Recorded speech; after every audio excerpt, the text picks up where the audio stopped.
한순간의 호황이 어떻게 인류 역사상 가장 끔찍한 경제 재앙으로 변할 수 있을까요?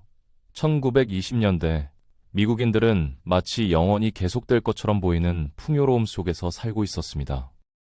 그런데 불과 몇 년 만에 평생 모은 재산이 하루아침에 증발하고 빵 한 조각을 얻기 위해 길거리에서 줄을 서야 하는 상황이 되었죠. 이 충격적인 반전은 단순히 미국만의 문제가 아니었습니다. 전 세계를 뒤흔든 이 경제적 쓰나미는 결국 또 다른 세계대전까지 불러일으켰습니다. 지금부터 20세기 최대 경제 참사인 대공황의 전말을 파헤쳐 보겠습니다. 1918년 제1차 세계대전의 포성이 멈추고 승전국 미국의 젊은이들이 고향으로 돌아왔습니다. 전쟁 중 공장에서 일하던 여성들과 함께 이들은 곧 미국 경제를 전례 없는 호황으로 이끌었죠. 이런 경제적 성장과 함께 사회 전반에 걸쳐 문화적 혁명이 일어나면서 사람들은 이 시기를 황금빛 1920년대라고 부르기 시작했습니다. 그런데 이 호황의 중심에는 놀라운 기술 혁신이 있었어요.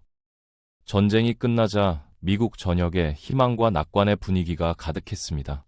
젊은 병사들이 유럽 전선에서 돌아오며 가져온 것은 단순한 승리감만이 아니었어요. 그들은 새로운 기술과 아이디어, 그리고 무엇보다 미래에 대한 확고한 믿음을 안고 있었습니다. 여성들도 전쟁 기간 동안 공장에서 일하며 경제활동에 본격적으로 참여하게 되었고, 이는 사회 전체의 구조를 바꿔놓았어요. 미시간 디트로이트에서 헨리 포드가 만든 모델 T 자동차는 교통혁명의 시작이었습니다. 폭발적으로 늘어나는 자동차 수요에 맞춰 포드는 움직이는 컨베이어 벨트를 이용한 대량 생산 시스템을 도입했어요.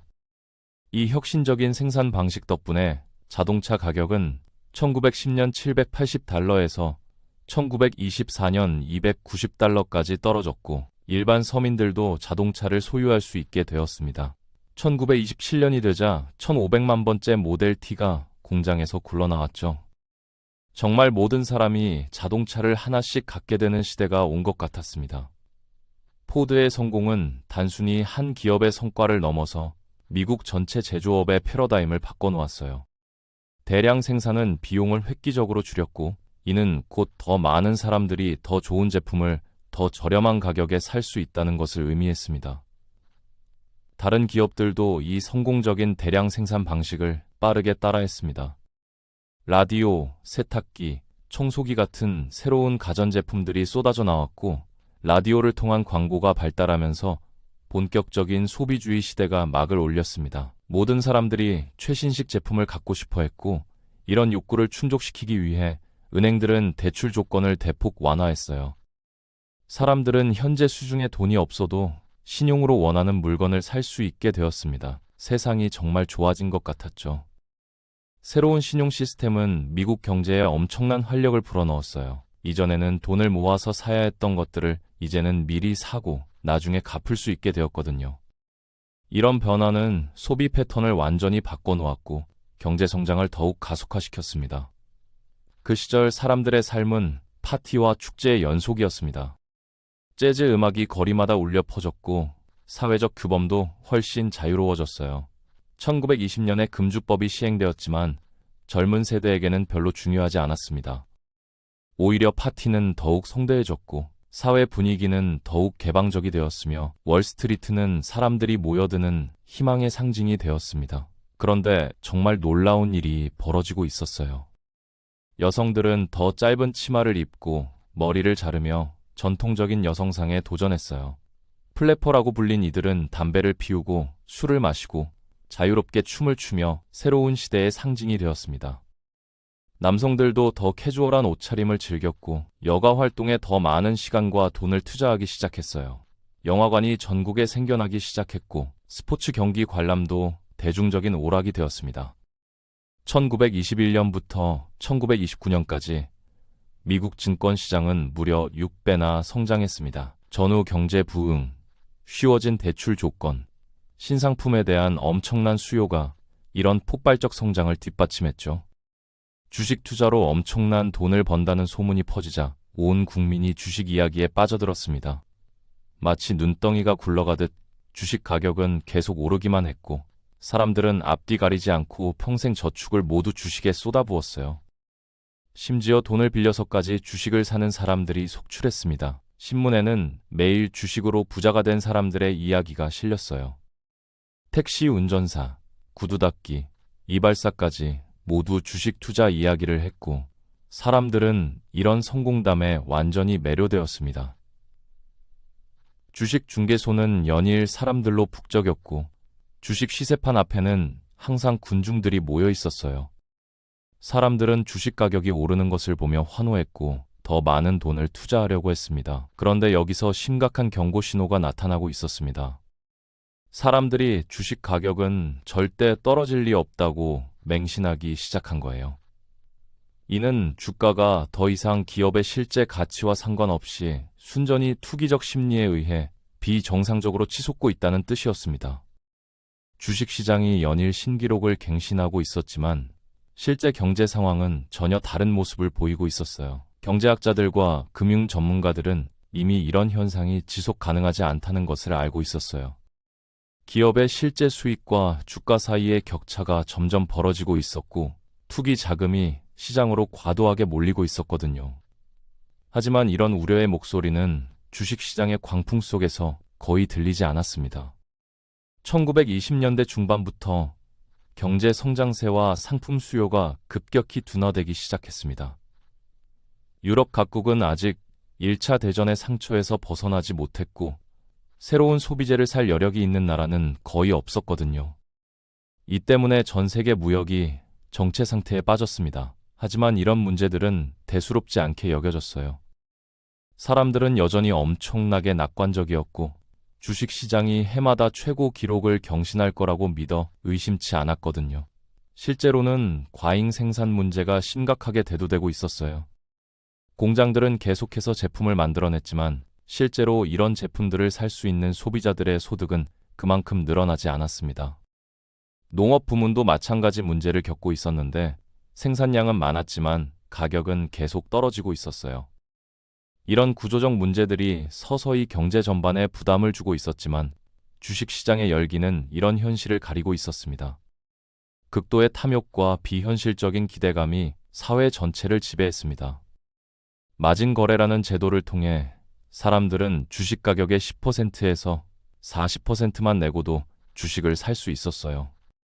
주식이 오르면 큰 이익을 보고 팔아서 빚을 갚으면 된다는 논리였죠. 은행에서 대출 상담을 받는 장면을 상상해 보세요. 대출 용도가 뭔가요? 주식 투자요. 그래요? 집이나 사업 자금은 어떠세요? 아니에요. 주식으로 충분해요. 이런 대화가 전혀 이상하지 않던 시절이었습니다. 마진 거래의 위험성을 이해하는 사람들은 거의 없었어요. 주식 가격이 계속 오를 것이라는 확신이 너무 강했기 때문에 빌린 돈으로 투자하는 것이 오히려 현명한 선택처럼 보였거든요. 투자 컨설턴트들도 이런 마진 거래를 적극 권장했고, 은행들은 주식 담보 대출을 늘려가며 수익을 극대화하려고 했습니다. 1929년에 이르러서는 미국 전체 소비자 부채의 38%가 주식 구매에 사용되고 있었습니다. 같은 해 미국 국민들은 허버트 후버라는 새로운 대통령을 선출했는데 그는 이런 유명한 선언을 했어요. 오늘날 우리나라는 인류 역사상 그 어느 때보다도 가난을 완전히 퇴치하는 데 가까워졌습니다. 가난한 가정들이 우리 사회에서 사라져가고 있어요. 대부분의 사람들에게 증권시장의 급등은 건전하고 번영하는 경제의 증거로 보였습니다. 그런데 어둠의 그림자가 서서히 다가오고 있었어요. 후보 대통령은 영구적 번영의 고원이라는 표현까지 사용하며 미국 경제의 밝은 미래를 확신했어요. 정부 관료들과 경제 전문가들 대부분도 이런 낙관론에 동조했고 주식시장의 지속적인 상승을 당연한 것으로 받아들였습니다. 언론도 마찬가지였는데 매일같이 주식시장의 신기록과 성공 스토리들을 보도하며 대중의 투자 열기를 부채질했어요. 재앙은 1929년 10월 24일에 시작되었습니다. 훗날 블랙 목요일이라고 불리게 될 이날, 주식시장에서 대규모 매도 물량이 쏟아져 나왔어요. 하루 동안 무려 1290만 주가 팔렸고 전체 시장이 11%나 폭락했습니다. 이것이 대공황의 서막이었죠. 그 다음 주 화요일에는 상황이 더욱 악화되어 블랙 투즈데이가 되었어요. 시장은 12%더 떨어졌고 1060만 주라는 기록적인 물량이 거래되었습니다. 결국 불과 2주 만에 주식들은 가치의 3분의 1을 잃어버렸어요. 블랙 목요일 아침, 월스트리트는 평소와 다른 분위기였어요. 개장과 동시에 쏟아진 매도 주문들로 인해 주식 시세판의 숫자들이 빨간색으로 물들기 시작했습니다. 처음에는 일시적인 조정일 것이라고 생각했던 사람들도 시간이 지날수록 심각성을 깨닫기 시작했어요. 투자자들은 패닉 상태에 빠졌고 더 큰 손실을 피하기 위해 모든 주식을 팔려고 했습니다. 주식 거래소는 완전한 혼란 상태에 빠졌고 거래량이 너무 많아서 시세 표시 시스템이 마비될 정도였어요. 돈을 빌려서 투자했던 사람들은 치명적인 타격을 받았고 수많은 사람들이 평생에 걸쳐 모은 재산을 순식간에 날려버렸습니다. 그런데 더 끔찍한 일들이 기다리고 있었어요. 많은 사람들이 주식시장 붕괴가 대공황을 일으켰다고 생각하지만 이는 완전히 정확한 설명이 아닙니다. 주식시장 폭락은 경제 침체의 도화선 역할을 했을 뿐이에요. 진짜 문제는 수많은 은행들이 너무 위험한 대출을 남발했고 지나친 투기에 뛰어들었다는 점이었습니다. 마진 거래로 주식을 산 사람들이 갑작스러운 손실로 인해 추가 증거금을 내지 못하게 되자 강제로 주식을 매각해야 하는 상황이 벌어졌어요. 이는 주가를 더욱 밑으로 끌어내렸고 악순환이 시작되었습니다. 평생 저축한 돈을 잃은 사람들은 소비를 급격히 줄였고 이는 기업들의 매출 감소로 이어졌어요. 당시 미국의 많은 은행들은 규모가 작은 독립은행들이었는데 이들은 주식 투자 목적으로 고객들에게 자산의 상당 부분을 빌려주었어요. 주식 시장이 무너지자 이런 은행들은 하루아침에 문을 닫을 수밖에 없었습니다. 그 시절에는 예금자 보호 제도가 없었거든요. 그래서 지역 은행이 망하면 사람들이 맡겨둔 돈도 함께 사라졌습니다. 여러 은행이 파산했다는 뉴스가 연일 보도되자 사람들은 공포에 빠지기 시작했고 멀쩡한 은행에서도 예금을 빼내려고 달려갔어요. 소규모 지역 은행들은 특히 취약했는데 이들은 대부분 지역 경제와 밀접하게 연결되어 있었기 때문이었어요. 지역 기업들이 어려워지면 은행도 함께 어려워질 수밖에 없는 구조였고 이런 상호 의존성이 위기를 더욱 확산시켰습니다. 대형 은행들도 예외는 아니었는데 이들은 주식시장에 직접 투자하거나 주식담보대출을 많이 해준 상태였거든요. 이런 예금 인출 러시 때문에 건전했던 은행들까지 연쇄적으로 위기에 빠졌습니다. 모든 고객들이 동시에 돈을 찾으려 하니까 은행들이 버틸 수가 없었던 거예요. 뉴욕에서는 어떤 사람의 주식 매각을 미국 은행이 거부했다는 거짓 소문이 퍼지면서 심각한 사태가 벌어졌어요. 이 소문 때문에 2만 5천 명이 넘는 사람들이 은행으로 몰려갔고 하루 만에 300만 달러가 인출되었습니다. 공포가 온 사회에 퍼져나갔고 더 큰 뱅크런을 감당할 수 없다고 판단한 미국 은행은 결국 문을 닫고 주정부의 자산 인수를 요청했어요. 뱅크런의 공포는 전염병처럼 퍼져나갔어요. 한 은행에서 문제가 발생했다는 소식이 들리면 다른 은행의 고객들도 불안해하며 돈을 찾으러 몰려들었습니다. 라디오와 신문을 통해 전해지는 은행 파산 소식들은 사람들의 불안을 더욱 증폭시켰고 심리적 패닉이 실제 경제 위기를 만들어냈어요. 얼마 지나지 않아서 이 은행은 단기 유동성 지원을 받지 못한 채 영원히 문을 닫게 되었습니다. 이 사건으로 손실된 예금만 해도 5억 5천만 달러에 달했는데 이는 대공황 전체 예금 손실의 3분의 1에 해당하는 엄청난 규모였어요.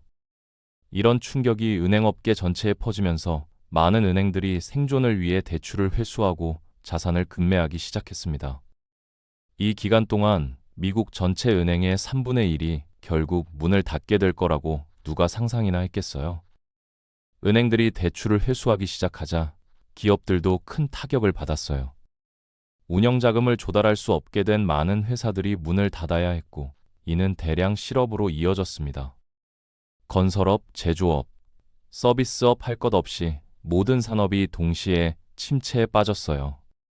거리에서 만난 사람들의 대화를 들어보면 당시 상황을 실감할 수 있습니다.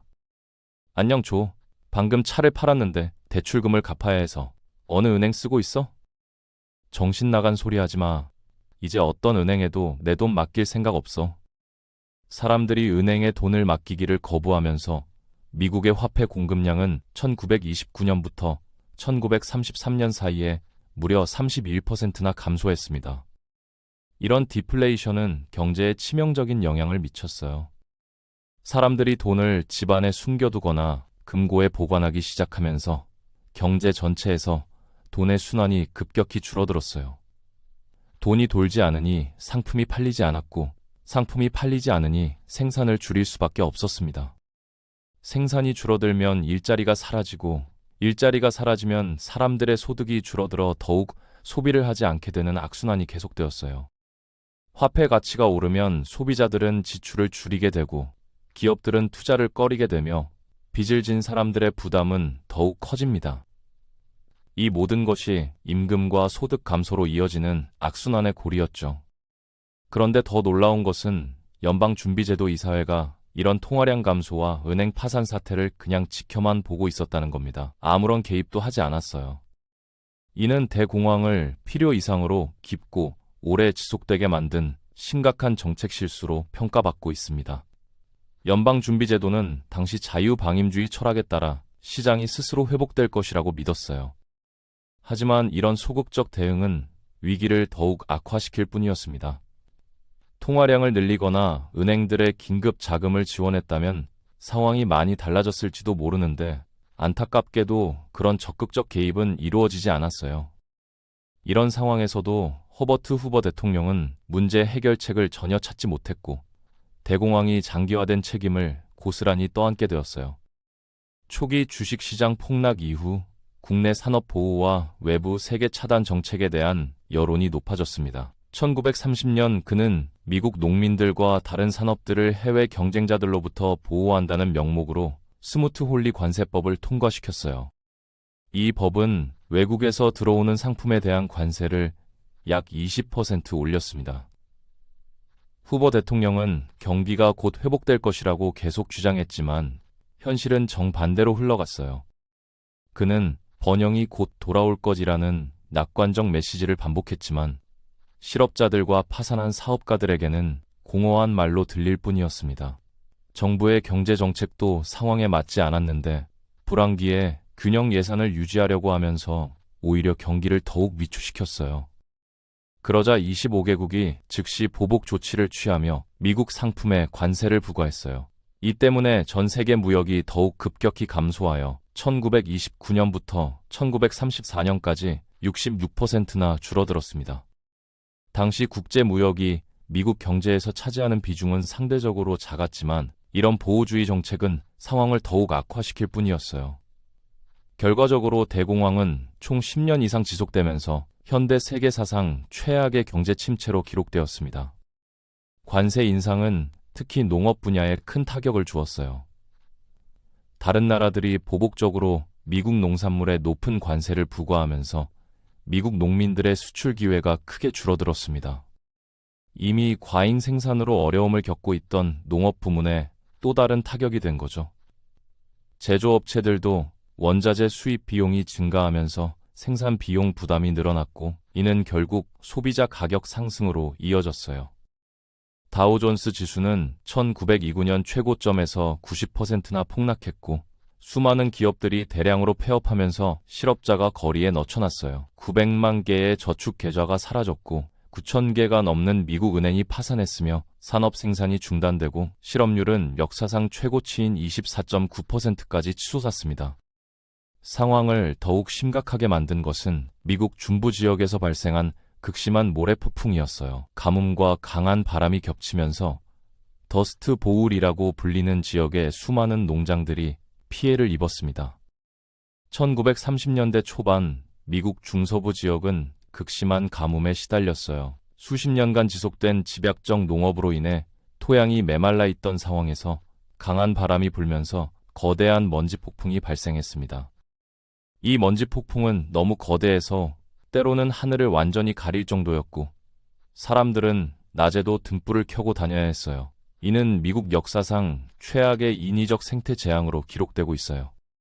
미국 농업이 타격을 받고 당시 미국인의 3분의 1이 여전히 농업에 종사하고 있던 상황에서 이런 재해는 엄청난 파급 효과를 가져왔습니다. 노숙자들과 무료 급식소 앞에 늘어선 긴 줄들이 일상적인 풍경이 되었어요. 미국에서는 소득이 전혀 없는 사람이 3,400만 명에 달하게 되었습니다. 전국 곳곳에 판자촌이 생겨나기 시작했고, 사람들은 이런 빈민가를 불명예스러운 대통령의 이름을 따서 후버빌이라고 불렀어요. 더스트 보울 지역에서는 수십만 명의 농민들이 고향을 떠야 했어요. 이들은 주로 캘리포니아로 이주했는데, 존 스타인백의 소설 분노의 포도가 바로 이런 상황을 다룬 작품입니다. 이 소설은 오클라호마 농민 가족이 캘리포니아로 이주하는 과정에서 겪는 고난을 생생하게 묘사하면서 대공황 시대의 인간적 고통을 보여주었어요. 상황이 이보다 더 나빠질 수 있을까요? 1932년 미국은 프랭클린 D. 루스벨트를 새로운 대통령으로 선출했습니다. 그는 국가를 대공황의 늪에서 끌어올리기 위해 과감한 개혁과 정책 변화를 약속했어요. 그의 뉴딜 정책을 통해 최저임금제, 초과근무 수당제, 실업보험, 사회보장제도 등이 만들어져 어려운 사람들을 도왔습니다. 금융개혁의 핵심으로는 뱅크런을 방지하기 위한 연방예금보험 제도를 도입했어요. 루스벨트는 취임하자마자 우리가 두려워해야 할 것은 두려움 그 자체뿐이라는 유명한 연설을 했어요. 이 말은 절망에 빠진 미국인들에게 희망과 용기를 주었고 새로운 리더십에 대한 기대를 불러일으켰습니다. 그는 즉시 은행 휴업령을 선포하여 금융 시스템을 안정시키려고 했고 건전한 은행들만 다시 영업할 수 있도록 했어요. 또한 상장 기업들에 대한 더 나은 보고와 감사 시스템을 위해 증권거래위원회도 설립했습니다. FDR의 뉴딜 정책은 은행업계를 안정시키고 국민들의 신뢰를 회복하는 데 상당한 도움이 되었어요. 하지만 전 세계 다른 나라들도 모두 대공황을 겪고 있었기 때문에 미국 경제가 완전히 회복되려면 아직 여러 해가 더 필요했습니다. 이런 경제적 혼란은 극단주의 정부들의 등장으로 이어졌고 몇 년 후인 1939년 제2차 세계대전이 발발하게 되었어요. 뉴딜 정책의 핵심 프로그램들을 살펴보면 정말 혁신적이었어요. 민간보전대 CCC는 젊은 실업자들에게 산림보호와 공원 건설 일자리를 제공했고 공공사업진흥청 PWA는 대규모 인프라 건설을 통해 고용을 창출했습니다. 사회보장법은 노인과 장애인을 위한 연금 제도를 만들었고 전국산업부흥법은 공정한 경쟁과 노동자 권리를 보장하려고 했어요. 이런 정책들은 정부의 역할에 대한 미국인들의 인식을 완전히 바꿔놓았습니다. 실제로 대공황은 1939년 2차 대전이 시작될 때까지 사실상 끝나지 않았습니다. 이때가 되어서야 실업률이 10% 밑으로 떨어졌거든요. 미국은 전쟁 지원을 위한 대규모 경기 부양책을 시행했고 이것이 경제 회복의 결정적 계기가 되었습니다. 경제학자들은 경제 위기 해결을 위한 정부 개입의 적정 수준과 뉴딜 정책의 실제 효과에 대해 지금도 논쟁을 계속하고 있어요. 전쟁이 경제 회복에 미친 영향은 정말 극적이었어요. 군수품 생산을 위해 공장들이 다시 가동되기 시작했고 수백만 명의 젊은이들이 군대에 입대하면서 실업률이 급격히 떨어졌습니다. 여성들도 대거 공장에서 일하기 시작했고 이는 미국 사회에 또 다른 변화를 가져왔어요. 전시경제는 완전 고용에 가까운 상태를 만들어냈고 사람들의 소득도 크게 늘어났습니다. 대공황에서 얻은 교훈들 중 많은 부분이 현재까지도 활용되고 있습니다. 소비 지출과 기업 투자를 촉진하기 위한 적정 수준의 안정적인 물가 상승, 정부 지출 역할의 확대, 경기 침체 시 경제 활성화를 위한 정부 지원 등이 그런 것들이죠. 과거의 경험에서 배우면 현재의 경제 시스템을 더 잘 이해할 수 있고 미래에 비슷한 위험 요소들이 나타나는지 파악할 수 있습니다.